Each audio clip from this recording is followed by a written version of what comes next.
this video, we will be talking about how to find private money lenders in order for you to fund your real estate deals and investments.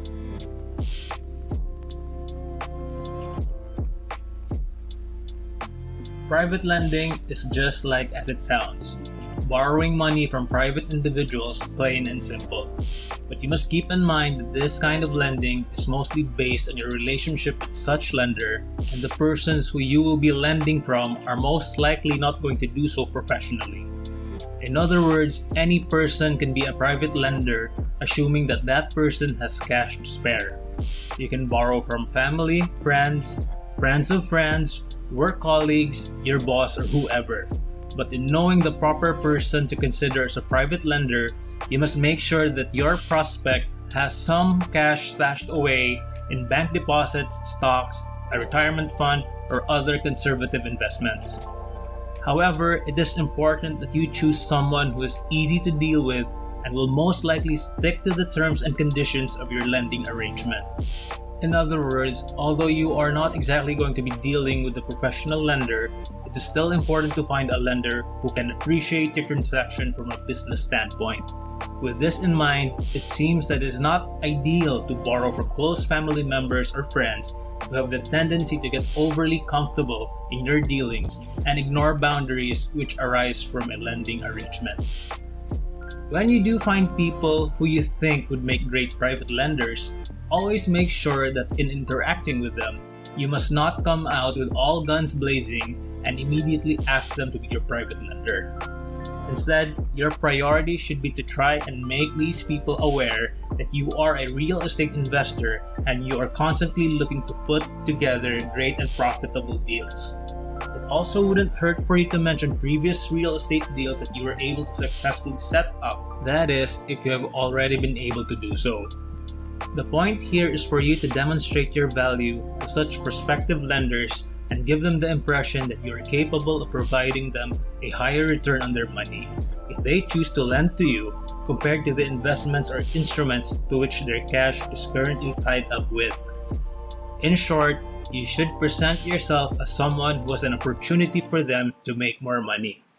So you could say that you would probably have a harder time getting a private lender to commit to you and give you money if you are still new and lack experience in real estate investing. But regardless, just make sure that the person or persons who you plan to have as private lenders know that you are looking for or are open to private lending arrangements. In other words, always propose to your prospective private lenders subtly and indirectly and make them instead come to you later on and offer you their money after you have successfully communicated to them your valuable offer. After a prospective lender expresses interest in lending money to you, you should definitely have some kind of formal or semi-formal meeting with that person and explain to him or her your plan in more detail. Your main objective here should be to address all the possible pain points that your prospective lender may have, which may result in him or her having objections to your proposal and being hesitant to lend you his or her hard-earned money. Considering that all of us have loss aversion or some well-founded fear of experiencing loss, your prospective lender might have doubts of your capacity to pay your loan back at the rate agreed upon. Your lender might be thinking, what if your deal flops or tanks? How can you pay by then? To address this objection, you can start allaying your prospective lender's fear by highlighting the fact that the deal in which you are planning to invest the money you're borrowing is solid, and that you have thoroughly gone over the numbers and it remains to be a great deal even if you've already used the most conservative estimates. You should also tell your prospective lender that everything will be documented and that you will be executing the pertinent contracts such as a contract of loan or promissory note and a real estate mortgage so that your prospective lender can easily foreclose and sell the property through a public auction in the event that you don't hold up your end of the deal. After your lender already has a mortgage lien on your investment property, you can also make him or her one of the insured in the property's insurance. In fact, you can even make your private lender appear on the deed or certificate of title as a co-owner of the property in order to make him or her more comfortable in lending to you. This formal/semi-formal meeting can also be a great opportunity for you to size up your possible private lender and gauge his or her demeanor and attitude. You should make sure that this person is not too domineering or emotional and is capable of objectively perceiving the lending transaction. That is, this person has to possess some degree of business savvy and is not quick to take things personally or be overly sentimental with his or her money or with any matter related to your transaction. Once you're convinced that your prospective lender has an even keel and knows what he or she is getting himself or herself into, it's now time for both of you to agree on your terms. The good thing about borrowing money from a private lender is that almost all aspects of your contract are negotiable. However, considering that private lending is much more convenient than availing of a traditional bank loan, it tends to have higher interest rates which usually range from 6 to 12%. Usually, the term of a private lending arrangement can be as short as 6 months or as long as 10 years, but it really depends upon what you and your private lender agree upon.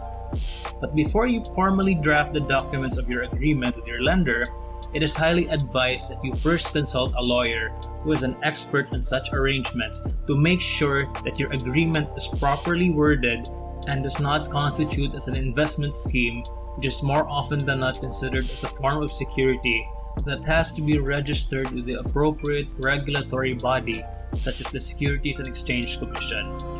This is important since your failure to register a security, as defined under the law in your jurisdiction, can possibly land you in jail.